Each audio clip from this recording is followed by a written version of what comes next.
I mean, we could talk to you all day, but I just want to ask you one last question. What Sure. would you tell your 21, 24-year-old self? What advice would you give?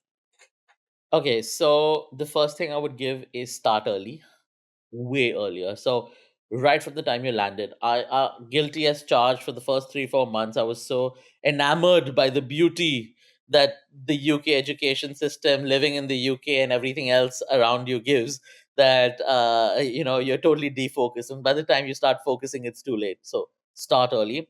The second advice that I would for sure give is make the most of the career services and the resources.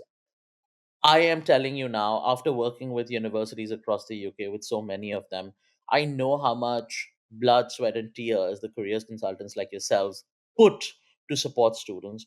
And it just breaks my heart to see that when I'm talking to students, the first thing they come and do is they complain about not being helped. And when you ask them why, and you ask them if they visit the career services, most of them say yes or no. And they say, yes, but I know about them. I didn't visit them. I didn't take their support, or it wasn't enough and stuff like that. And when you start probing them, you realize that they've not even attended any session, they've not done much. So again, you know, make the most of all the resources.